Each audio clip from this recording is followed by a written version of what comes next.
Hello दोस्तों, कैसे हो? आपका स्वागत है त्रिपाण स्टडी सेंटर में। आज जो हम करने जा रहे हैं ये है बीए फाइनल ईयर का जो है, ठीक है, ये जो है 5वां चैप्टर है जो कि बहुत ही महत्वपूर्ण है। इस चैप्टर में हम जो है हम पढ़ेंगे वार्सल की संधि, यानी 1919 में जो हुई थी। ये बहुत ही इंपॉर्टेंट टॉपिक है एग्ज़ाम व्यू से भी, तो इसको आप बहुत ध्यान से समझिए। लेकिन चैप्टर स्टार्ट करने से पहले एक बात जो मैं हमेशा कहता हूँ, जिसको आपको समझना और विचार भी करना चाहिए, वो ये है कि जब भी वीडियो देखिए पूरा देखिए, क्योंकि अधूरा जानकारी सदैव खतरनाक होती है। और मैं नहीं चाहता जो बच्चे मेरे साथ जुड़े हैं वो अधूरा जानकारी के साथ एग्ज़ाम में बैठे और अधूरी बातें लिख के आएँ, ठीक है, क्योंकि ये आपका 18 मार्क्स का क्वेश्चन होता है, तो आपको सोच विचार वहाँ देना होता है। ओके दोस्तों, साथ में एक इम्पोर्टेंट बात ये भी है कि अगर आप पहली बार वीडियो देख रहे हो, पहली बार चैनल पे आए हो, तो लाइक शेयर सब्सक्राइब कर ही लेना। सबसे इंपॉर्टेंट इसमें होता है सब्सक्राइब करना। सब्सक्राइब करने का फ़ायदा ये होता है दोस्तों कि अगर बीए फाइनल ईयर में हो, अगर इसके रिगार्डिंग में कोई भी आप चैप्टर आपको डालता हूँ तो वो आपको मिलेगा और आप इसका फ़ायदा उठा सकते हो। अगर सब्सक्राइब करके नहीं रखोगे तो शायद आपको फ़ायदा इसका न मिले, क्योंकि जो बच्चे फर्स्ट ईयर में भी होंगे, सेकेंड में भी और थर्ड में, कोई भी सेमेस्टर में होंगे, उनको हर सेमेस्टर का जो है मेरी तरफ से वीडियो मिलेगा जो आपके फ़ायदा ही फ़ायदा होगा। तो इसलिए अभी भी सोचिए मत और विचार ना कीजिए, सब्सक्राइब कर लीजिए, क्योंकि अगर आप मेरे साथ बढ़ना है तो सब्सक्राइब करना भी ज़रूरी है। चलिए हमारा देखते हैं आज कि वार्सल की संधि यानी 1919 में की गई थी, उसकी मुख्य धाराएं क्या थी, उनकी आलोचनात्मक क्रियात्मक थी, कैसे उनकी शर्त लगाई गई, कैसे संधि के जो मुख्य धाराएं थी उन सब पे हम विचार विमर्श करेंगे और समझेंगे। इसको हम विस्तार से समझेंगे, क्योंकि हम इतना समझेंगे कि हमारा जो है एग्ज़ाम में अच्छे से प्रिपेयर हो जाए और अच्छे से हम कर सकें एग्ज़ाम। तो चलिए देखते हैं। सबसे पहले इंपॉर्टेंट बात तो यही रहती है कि प्रथम विश्व युद्ध के उपरांत पेरिस में आयोजित सम्मेलन में पराजित राष्ट्रों के साथ 5 अलग अलग संधि की गई। इस संधि में जो है पराजित जर्मनी के साथ की गई वार्सल की संधि प्रमुख थी। यह संधि वर्साय स्थित लुई 14वें के राजमहल में 28 जून 1919 ईस्वी को की गई। मित्र देशों ने जानबूझकर यह स्थान और तिथि चुनी थी ताकि जर्मनी को अपमानित किया जा सके। वार्सल के महाराज में ही 1871 ईस्वी के जर्मन सम्राट की स्थापना भी हुई थी और इसी दिन 1914 ईस्वी को ऑस्ट्रेलिया के युवराज की हत्या भी की गई थी। इस संधि की धाराओं और इस संधि का मूल्यांकन कुछ इस तरह से है। देखिए दोस्तों, ये जो की गई थी 28 जून 1919 को जो थे ये संधि की गई थी, तो कहीं हद तक जो है अपमान करना भी था, ठीक है, क्योंकि अब जो है मित्र राष्ट्र इसको अपमान करना चाहती थी, ठीक है, इसलिए जो है इस संधि को किया गया। अब इस संधि में क्या जो थी प्रादेशिक धाराएं थी, तो इसके बारे में जो है मुख्य धाराएं इसमें से 9 थी। पहले तो यही थी, कलेसेस और लेडेंस के जो है प्रदेश जो जर्मनी ने 1871 ईस्वी में फ्रांस से बलपूर्वक छीन लिए थे, फ्रांस को लौटा दिया गया। ये प्रमुख थी इसमें धाराएं। दूसरा धाराएं ये थी इसमें कि सारा प्रदेश का शासन प्रबंधन 15 वर्ष के लिए राष्ट्रसंघ को सौंप दिया गया और इसके बाद इस प्रदेश में रहने वाले लोगों को जनमत संग्रह द्वारा इनके भविष्य के संबंध में निर्णय करने भी दिया गया। यानी जो प्रदेश में व्यक्ति रह रहे हैं उसका निर्णय जो होगा यही लोग करेंगे। इसमें तीसरा विचारधारा जो था यूपेन और मालमेडी नाम के नगर एवं जिले वेर्जिलियम के दे दिए गए। उसके बाद था जर्मनी को पूर्वी सीमा पर स्थित पोलेजन का प्रांत, पश्चिमी एशियाओं का एक बहुत बड़ा भाग साइलोलेसिया का प्रदेश पोलैंड नामक नए राज्य को देने पड़े। तो ये सारे जो थे महत्वपूर्ण थे। उसमें से 5वां तो जो था जर्मनी को पोलैंड को समुद्री तक पहुँचाने के लिए 60 मील जो था लंबी मार्ग भी देना पड़ा, जिससे पूर्वी एशिया शेष जो था पूर्वी एशिया जर्मनी राज्य से पृथक हो गया, यानी अलग हो गया। उसके बाद डेलिगन की बंदरगाह को 700 वर्ग मीटर भू क्षेत्र सहित राष्ट्रसंघ के संरक्षण में एक स्वतंत्र नगर घोषित भी कर दिया गया। तो इस तरह से जो था इसकी कुछ धाराएं थी। उसके बाद 7वां धारा जो थी इसमें क्या थी, वो था मेम्बल की बंदरगाह को भी कुछ प्रदेशी सहित मित्र राष्ट्र को सौंप देने की व्यवस्था भी की गई थी, क्योंकि मित्र राष्ट्र जो था विजय था, उस जो भी बात डाल रही थी उसको वो मानना ही पड़ रहा था। उसके बाद 8वां विचारधारा जो थी वो ये थी कि उत्तरी जर्मनी को स्लेवियन प्रदेश और अपर साइलेसिया और पूर्वी प्रदेशों में जनमत संग्रह करने की व्यवस्था भी की गई। उसके बाद 9वां जो धाराएं थी वो ये थी 9 धाराएं कि जर्मनी को अपनी समुद्री पार स्थित बस्तियां इंग्लैंड, फ्रांस, बेल्जियम तथा जापान आदि को सौंपनी पड़ी। उन्हें धरोहर के रूप में इनका शासन प्रबंधन भी करना पड़ा। तो इस तरह जो है प्रादेशिक धाराएं भी लागू किया गया। उसके बाद था इसमें कुछ आर्थिक धाराएं भी लागू किया गया। जब प्रादेशिक धाराएं लागू किया जाएगा तो आर्थिक धाराएं भी इसमें लागू किया जाएगा, क्योंकि वर्सल संधि जो था, वर्सल की संधि 1919 में की गई थी और इसमें जो था प्रादेशिक धाराएं, आर्थिक धाराएं और सैनिक धाराएं सभी लागू किया गया। उसके बाद था आर्थिक धाराएं। आर्थिक धाराएं में जो है ये सब बात क्लियर हो गई थी कि जर्मनी ने जानबूझकर फ्रांस की कोयले की खानों को हानि पहुंचाई थी। अंतः सारा प्रदेश में स्थित कोयले की खानों को 15 वर्ष के लिए फ्रांस के हवाले कर दिया गया। जर्मनी की जो दूसरी बात थी, जर्मनी को समस्त व्यापारिक रियायतें से जो उसने चीन, समय और मिस्र, मरको और दूसरे देश क्षेत्रों में प्राप्त की थी उसे वंचित कर दिया गया। संधि की धारा 231 को अंतर्गत जर्मनी पर युद्ध आरंभ करने का आरोप भी लगाया गया और क्षतिपूर्ति का निर्धारण करने के लिए एक विशेष आयोग नियुक्त किया गया। इस आयोग के निर्णय अनुसार जर्मनी को 5 अरब डॉलर की धनराशि 21 मई 1921 ईस्वी तक चुकानी थी, जो कि एक बहुत बड़ी समस्या बन गई थी। जर्मनी को 1600 या उससे अधिक टन से अभी सभी व्यापारिक जहाज मित्र राष्ट्र को सौंप दिए गए। तो ये जो थी आर्थिक धाराएं थी जो आर्थिक रूप में से लगाई गई थी। उसके बाद था सैनिक धाराएं। सैनिक धाराओं में भी बहुत कुछ इसमें बताया गया। सैनिक धाराएं में जो पहली बात थी वो थी कि जर्मनी 1932 ईस्वी तक अपनी स्थल सेना में 1 लाख से अधिक योद्धा व सैन्य अधिकारी नहीं रखेगा, क्योंकि उसको मित्र राष्ट्रों को लग रहा था कहीं अपमान का बदला है दोबारा न ले ले, इसलिए उन्होंने ये सबसे बड़ा प्रतिबंध लगा दिया कि 1 लाख से अधिक योद्धा व सैन्य अधिकारी नहीं रखेगा। उसकी जल सेना में सिर्फ 15,000 से अधिक सैनिक नहीं होंगे। वह न तो लड़ाकू जहाज बनाएगा और न ही उन्हें प्राप्त करने की कोशिश करेगा। उसे पनडुब्बी की भी मनाही कर दी गई। अब बिल्कुल ही प्रतिबंधित कर दिया। अब ये राष्ट्र क्या करे, ठीक है। तीसरी बात जो प्रतिबंधित लगाई गई थी, धाराएं लगाई गई थी, वो ये थी कि राइन नदी के पश्चिम में स्थित संपूर्ण प्रदेश और उनके पूर्व में स्थित 50 किलोमीटर तक गहराई क्षेत्रों का असैनिकीकरण कर दिया गया था। इस प्रदेश को मित्र राष्ट्र के सैनिकों के अधिकार में कर दिया गया था। इस सैनिक का खर्च भी जर्मनी को ही देना पड़ेगा, यानी सैनिक उनकी है, खर्च देना पड़ेगा जर्मनी को। तो ये सारी बातें जो थी इन पे बिल्कुल लाद दी गई थी। उसके पश्चात क्या कि अनिवार्य सैनिक सेवाओं को समाप्त कर दिया गया और प्रधान सैनिक कार्यकाल उठा दिया गया। ये चौथा पॉइंट में से था। उसके बाद 5वां पॉइंट ये था कि युद्ध सामग्री का उत्पादन सीमित कर दिया गया था और टैंक, लड़ाकू जहाज आदि पर प्रतिबंध लगा दिया गया था।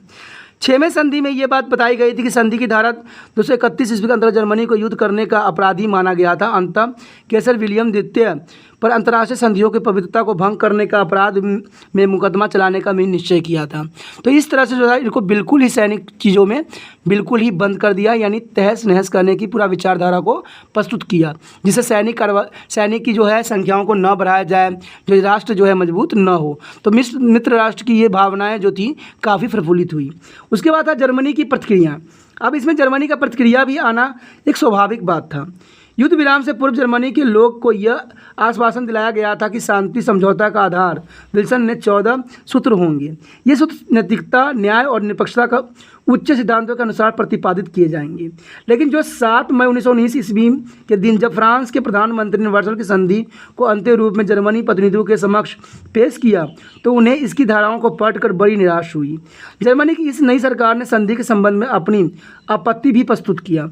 जर्मनी की काफ़ी जो थे उच्च अधिकारी ने तो इसे अस्वीकार करने का परामर्श दिया, लेकिन सरकार के लिए ऐसा करना कठिन था, विशेषतः इसलिए कि संधि को अस्वीकार करने पर फिर से युद्ध होना अनिवार्य था, जबकि जर्मनी की अधिकांश प्रजा शांति के इच्छुक। यहाँ पर जनता की अपनी विचारधारा थी, इसलिए इस शर्त को मानना ही वहाँ के राष्ट्रपति के लिए अनिवार्य कर दिया।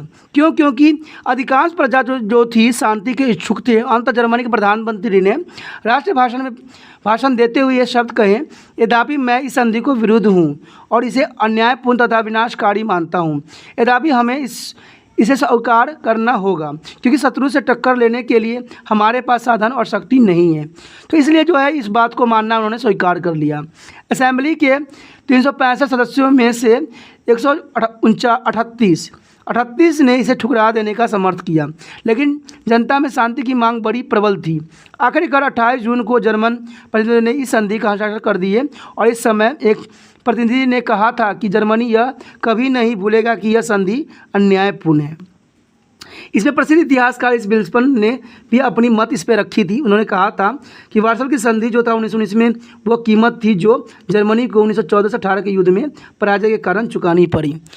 क्योंकि जो हमेशा पराजित होता है उसको हर तरह से लोग क्या करते हैं, प्रताड़ना देते हैं, हर तरफ से तकलीफ़ देते हैं, लेकिन ये नहीं जानते कि उसका कोई विचारधारा भी रहा होगा जिसकी वजह से उसने पराजित स्वीकार किया है। अब यहाँ पर प्रधानमंत्री दोबारा युद्ध भी कर सकते थे, लेकिन इनकी शक्ति बिल्कुल छीन सी हो गई थी और सारी शक्तियों पर उन्हें कंट्रोल करवाना चाहते थे। दूसरी बात थी कि जनता युद्ध नहीं चाहती थी।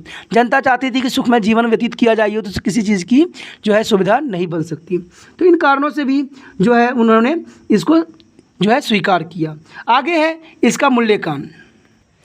अब मूल्यांकन में क्या है कि इतिहासकार ने वर्सल की संधि के विपक्ष में बहुत खूब लिखा है। अधिकतर विद्वानों ने तो इसकी कठोर शब्द में आलोचना भी किया है, जबकि कुछ विद्वानों ने इसे न्याय संगत भी माना है। संधि का मूल्यांकन करने से पहले दोनों पक्षों का ध्यान आवश्यक है। सबसे पहले तो यही बात है कि आलोचकों के तर्क, कि आलोचकों ने इस पर क्या तर्क दिया है। ठीक है, इसमें यही कहा गया है कि संधि की धाराएं कठोर एवं अपमानजनक थी, यानी अपमान इसमें पूरी तरह से किया गया था। इस संबंध में H.A.L. फिशर लिखते हैं कि स्वाभिमानी जर्मन यह सहन करने के लिए तैयार नहीं थे कि उनकी 2 पीढ़ियां युद्ध की क्षति का ऋण चुकाती रहे। विदेशी सैनिक वर्षों तक उनकी मातृभूमि पर छावनियां डालते रहे। उनकी सैनिक शक्तियों को स्थिर करने के लिए सैन्य संख्या कम कर दी जाए और अनिवार्य सैन्य सेवा का अंत कर दिया जाए। अब ये इस बात तो उन्होंने बहुत ही सही और उचित भी कहा है कि कोई भी नहीं चाहेगा कि उसे घर के आगे जो है दुश्मन अपना छबनिया बनाए, यानी 2 पीढ़ी तक जो है उनके कर्जों को चुकाते रहे। ये तो बहुत ही बड़ा अपमान की बात और विषय थी जो इनके साथ किया गया। इसके अतिरिक्त केवल जर्मनी को ही युद्ध के लिए उत्तरदायी ठहराया जाए और इसे अपार धन की राशि क्षतिपूर्ति के रूप में मांगी जाए। संविधान के आलोचकों ने अधिकतर ये विचार व्यक्त किया है कि इसके द्वारा पात्र जर्मनी को सजा देकर अपमानित किया गया। तो ये बात तो सच्चाई भी है, क्योंकि सिर्फ युद्ध में यही देश नहीं था और इसी देश ने ही लड़ाई नहीं लड़ी थी, क्योंकि इसमें 2 ध्रुव बने थे, एक मित्र राष्ट्र था, एक ध्रुवी राष्ट्र था। तो ध्रुवी राष्ट्र के जितने भी मेंबर थे सभी से इसका जो था हर्जाना चुकाना था। सिर्फ जर्मनी को ही ऐसा कहना कहीं भी न्याय उचित नहीं था। उसके पश्चात संधि की धाराएं विल्सन के सूत्रों के प्रतिकूल थी, यानी संधि के आलोचकों का यह भी कहना था कि इसके रूपरेखा देते समय विल्सन के सिद्धांतों की अपेक्षा भी की गई थी। विल्सन के प्रथम सूत्र में यह घोषणा भी की गई थी कि सम्मेलन में होने वाली संधियों को खुले विचार पर आधारित निर्णय के अनुसार रूपरेखा दी जाएगी। लेकिन पेरिस सम्मेलन में जर्मनी के प्रतिनिधियों ने से संबंधों के बारे में किसी प्रकार का विचार विमर्श नहीं किया गया था। स्पष्ट बात यही है कि विल्सन के प्रथम मूलभूत सिद्धांतों का उसमें पूरी तरह से उल्लंघन किया गया था। विल्सन के 5वें सूत्रों में यह आश्वासन दिलाया गया था कि वस्तुओं की व्यवस्था न्यायपूर्ण एवं निष्पक्ष ढंग से किया जाएगा, बट ऐसा कुछ भी नहीं हुआ। परंतु जर्मनी की वस्तुओं के संबंध में जो व्यवस्था की गई उसमें से इस प्रकार की कोई गुण नहीं थी। इसके अतिरिक्त सूत्र 13 में यह घोषणा किया गया था कि ये नए स्वतंत्र पोलैंड के राज्य में केवल पोल्स जातियों के लोग ही बसेंगे। परंतु इस घोषणा के बावजूद लाखों जर्मनी को इस राज्य में रहने वाले के लिए विवश किया गया। तो ये भी उनमें से बातों में से इम्पोर्टेंट थी। उसके बाद था ठोसी गई संधि, यानी डिस्ट्रक्टेड अदर प्लेसेस। वर्सल की संधि का एक विपक्ष होना भी इसकी एक त्रुटि थी, क्योंकि यह त्रुटि इसलिए भी थी क्योंकि इसको एक ही पक्ष के लिए सारी समस्याओं को दे दिया गया था। निसंदेह जर्मनी के प्रतिनिधियों को पेरिस सम्मेलन में बुलाया गया था, लेकिन उन्हें विचार विमर्श में भाग लेने का अवसर भी नहीं दिया गया।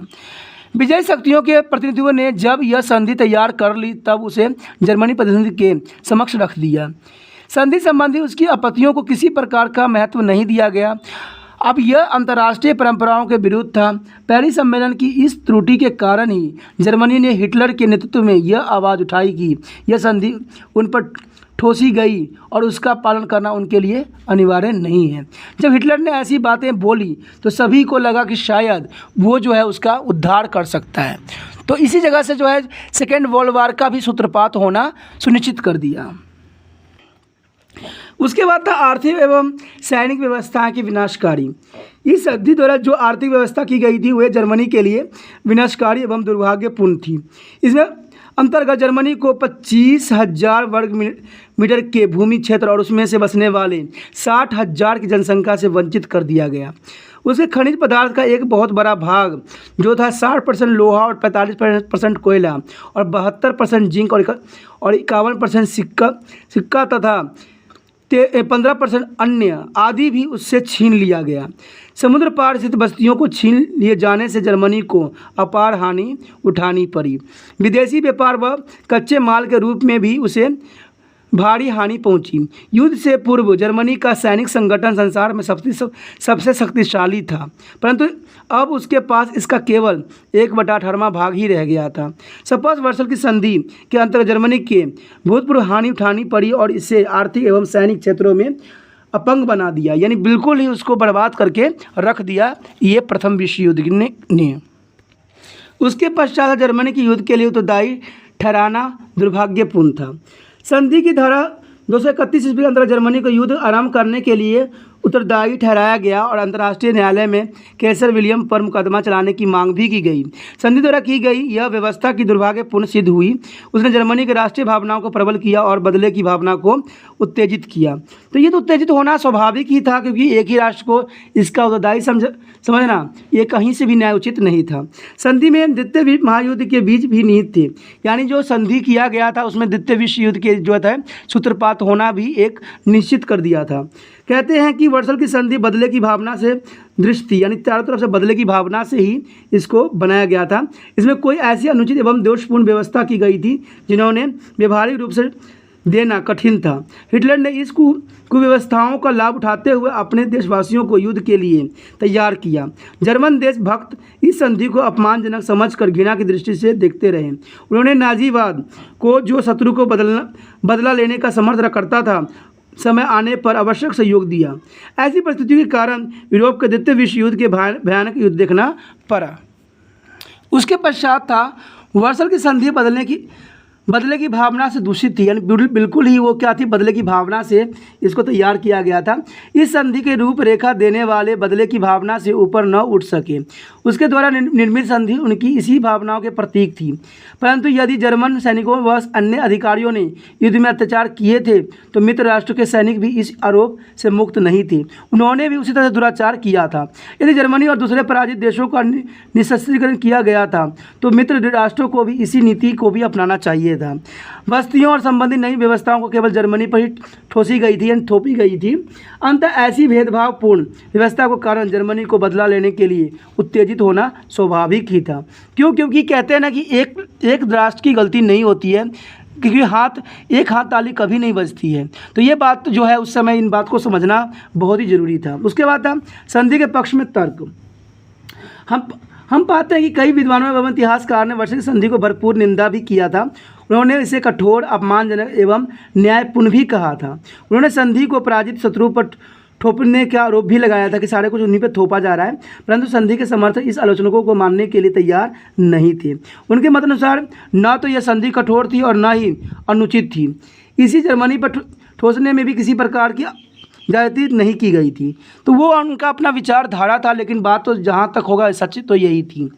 संधि एक ऐसा होना स्वाभाविक था। वर्सल संधि का कठोर होना स्वाभाविक था, न्यायोचित भी था। इस संधि से कुछ समय पूर्व जर्मनी ने विल्सन को 14 संधियों का प्रभाव न करते हुए रूस और रोमानिया पर ऐसी संधि थोपी थी जो काफ़ी कठोर थी। उनका एकमात्र उद्देश्य पराजित शत्रुओं के प्रदेश छीनना था। परिणाम स्वरूप पहले सम्मेलन से पहले ही मित्र राष्ट्रों ने मन में जर्मनी के प्रति उदार होने की भावना लुप्त हो चुका था और वे जर्मनी पर कठोर शर्त लगाने का निश्चय भी किए हुए थे।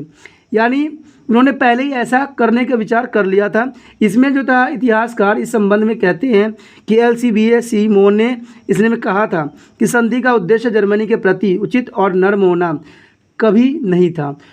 इसका उद्देश्य तो जर्मनी पर सख्त दंड लगाना था, यानी उनको अपमान करना था। उसके पश्चात था संधि कठोर नहीं थी। अपने निश्चय के बाद यह संधि कठोर नहीं थी। अपने निश्चय के बाद भी यूरोप के राजनेताओं ने जर्मनी से जो संधि की वो संधि कठोर नहीं थी, यानी वॉज नॉट हार्श। अपने निश्चय के बावजूद भी यूरोप के राजनेताओं ने जर्मनी से जो संधि की वह इतनी कठोर नहीं थी। फ्रांस ने जर्मनी को पराजित करने के बाद उसे अल्सेस और एलोरीन के प्रदेश वापस लेने ही थे, क्योंकि जर्मनी के अधिकार में रहना फ्रांस के माथे पर एक कलंक सा था। पोलैंड की स्वतंत्रता राज्य में रूप में स्थापना भी अन्यायपूर्ण नहीं थी, क्योंकि युद्ध के दौरान जर्मन ने भी उसके पक्ष में आवाज़ उठाई थी, और इसी तरह बेल्जियम, चेकोस्लोवाकिया और डेनमार्क को भी प्रादेशिक रियायतें दी गई थी। उन्हें भी जर्मनी के लिए कठोर नहीं माना जा सकता है। तो इन कारणों से कई से राजनेताओं ने इसको कठोर नहीं माना। संधि जो ठोकने की आलोचना निराधार थी। तो कहते हैं वर्सल की संधि जर्मनी पर यानी थोपने की आलोचनाओं का विचारधारा है। ठीक है, विजय शक्ति सदैव पराजित शक्ति पर ऐसी संधियाँ थोपती ही रहती है। क्या जर्मनी में 1918 ईस्वी में रूस और रोमानिया को हरा कर उन पर कठोर संधि नहीं तो थोपी थी? अंततः इसे मामलों में ऐसा होने पर शोर नहीं मचाना चाहिए। ये तो बात तो सच्चाई है कि जो व्यक्ति पराजय होता है उसको हर बात मानना पड़ता है विजय व्यक्ति को। तो इसके लिए इस संधि को जो है और इस तरह से जो उन पर अपमान किया गया उसको भी न्यायोचित भी नहीं कहा जा सकता। बेशकली अगर उनमें भावना होती तो बेशकली जो था इनके कुछ रूल रेगुलेशन कम भी किया जा सकता था, लेकिन उन्होंने भी कठोरता का एक पूरा उदाहरण दिया। लेकिन इसका परिणाम जो हुआ द्वितीय विश्व युद्ध इसका कारण बना, क्योंकि कहते हैं ना कि आज का अपमान आगे चल के नासूर हो जाती है, यानी छोटी सी फुंसी जो होती है नासूर बन जाती है। कुछ इसी तरह से भावना जो थी इनमें भी पनप रही थी। बेशक ये संधि उनका अपमान करना था, उनका तिरस्कार करना था, लेकिन वो आगे चल के हिटलर के द्वारा और जो था आपको नाजीवादी और फांसीवादी के रूल रेगुलेशन के रिगार्डिंग एक सेकेंड वर्ल्ड वार होना स्वाभाविक बना दिया था। कहते हैं धारा 1931 अनुचित नहीं थी, यानी धारा 1931 भी जो थी वो भी धारा को इन्होंने क्या किया, उचित नहीं ठहराया, अनुचित नहीं ठहराया। कई इतिहासकार ने धारा 231 को कड़ी आलोचना भी किया था। उनका कहना था कि युद्ध के लिए जर्मनी को जिम्मेदार नहीं ठहराना चाहिए था, इसके साथ न ही उससे इतनी अपार धनराशि क्षतिपूर्ति की मांगनी चाहिए थी। परंतु इस संबंध में यह नहीं भूलना चाहिए कि युद्ध शुरू करने का आरोप केवल जर्मनी पर ही नहीं थी, अतुल उसके मित्र राष्ट्रों पर भी लगाया गया था। यह जानना भी उपयोगी होगा कि जर्मनी की क्षतिपूर्ति की रकम नहीं चुकाई। देखिए दोस्तों, ये तो मैं कई बार बता चुका हूँ कि कभी भी युद्ध जो होती है एक विचारधाराओं से नहीं होती है, दो विचारधाराओं की युद्ध होती है। दोनों विचारधाराओं में ये होता है कि वो अपने आप को सुपर पावर बनाना चाहता है और इसके लिए उनको युद्ध लड़ना होता है, और युद्ध में जो पराजय होगा उनकी शर्मिंदा तो होगी, ये तो जनरल सी बात है। लेकिन सबसे पहली बात, युद्ध होती ही क्यों है? युद्ध से न जाने कितने जो है जान माल की क्षति पहुंचती है, ये समझना भी बहुत बड़ी बात होती है। अब इसमें है यही अगला पॉइंट है कि द्वितीय महायुद्ध के लिए उत्तरदायी नहीं थी। अब देखिए इसमें यही बात है कि सबके अपनी विचारधारा है। संधि को द्वितीय विश्व युद्ध का कारण भी नहीं मानते हैं। उनके मत अनुसार जो युद्ध का मूल्य कारण हिटलर का प्रदेश विजय की लालसा थी। हिटलर को इन्होंने बनाया, जर्मनी विशेषता और डेल्बुस की घाटी पर छा जाने के इच्छुक थे। उनका इस लालसा ने द्वितीय विश्व युद्ध को अनिवार्य बनाया था, न कि संधि ने। इतिहासकार, बहुत से इतिहासकार जो है अपने विचारधारा इसमें रखते हैं। उसमें से ली बोनस के अनुसार ये बात उन्होंने किया था कि वर्सल की संधि निस्संदेह शांति सम्मेलन की एकमात्र महान उपलब्धियाँ थी। सिर्फ वो उपलब्धि बताया गया था। दोनों पक्ष का अध्ययन करने के उपरांत हम इस निष्कर्ष पर पहुंच सकते हैं, या हम ये बात कह सकते हैं कि वर्सल की संधि मित्र राष्ट्रों में जर्मनी के प्रति रोष परिणाम था, यानी रोष का एक परिणाम था। युद्ध के दौरान जर्मनी ने उन्हें जितनी हानि नहीं पहुंचाई थी उतनी उन्होंने रूल रेगुलेशन को लागू कर दिया था। ठीक है, उनका बदला हुए इस संधि द्वारा लेते दिखाई पड़े। उनका परिणाम यह निकला कि विश्व में शक्ति संतुलन कर एक बार फिर बिगड़ गया, और उससे द्वितीय विश्व युद्ध की जो दरवाज़ा था वो खोल दिया। द्वितीय विश्व युद्ध की दरवाज़ा खुलते ही कई राष्ट्र जो थे इस युद्ध में आना चाहते थे, और उनकी जो प्रतिक्रियाएं थी हम आगे जो पढ़ते रहेंगे। लेकिन प्रसिद्ध इतिहासकार C.D. हेजन ने ये बात बिल्कुल ही अपने शब्दों में कहा था कि वर्सल की संधि गलत स्थानों पर कठोर थी एवं गलत ढंग से नरम थी। तो उनकी विचारधाराएं भी बहुत अलग थी। लेकिन इन चैप्टर में जो था हमने जो पढ़ा है पेरिस पेस ऑफ कॉन्फ्रेंस, ये बहुत ही इंपॉर्टेंट था। संधि भी थी, बहुत इंपॉर्टेंट थी इसकी। ठीक है, तो इसमें से हमें यही बात समझ में आता है कि कोई भी राष्ट्र अगर विजय होती है तो वो उस राष्ट्र जो होती है दूसरे राष्ट्र पे जो है बिल्कुल उनकी दबदबा बढ़ जाता है। इसी के साथ जो है हमारा ये चैप्टर भी ख़त्म होता है। ओके दोस्तों, अगर आपको ये चैप्टर बहुत ही अच्छा लगा है, ठीक है। तो आप क्या कीजिए, इसके जो है अपने व्हाट्सअप स्टेटस पे लगाइए, जिससे जो आपके मित्र होंगे जिनको आवश्यकता होगी इन चैप्टरों की, उनको भी प्राप्त होगा और वो भी इसका फ़ायदा उठा सकते हैं। तो सोचिए मत, अपने व्हाट्सअप ग्रुप पे लगाइए, अपने दोस्त के साथ शेयर कीजिए, सब्सक्राइब कीजिए और लाइक कीजिए। इसी के साथ जो है त्रिपाण स्टडी सेंटर आपको आभारी व्यक्त करता है कि आप जो आभार व्यक्त करने का सबसे बड़ी कारण ये है कि आपने जो त्रिपाण स्टडी सेंटर के साथ समय व्यतीत किया, ये बहुत ही इंपॉर्टेंट था, यादगार था। ओके दोस्तों, अपना ध्यान रखना। अगर आपको भी शुक्रिया अदा करना है त्रिपाण स्टडी सेंटर को, तो लाइक शेयर सब्सक्राइब जरूर करना और अपने दोस्तों को भी इसको शेयर करना और अपने व्हाट्सएप स्टेटस पर जरूर लगाना। ओके दोस्तों, अपना ध्यान रखना। बाय।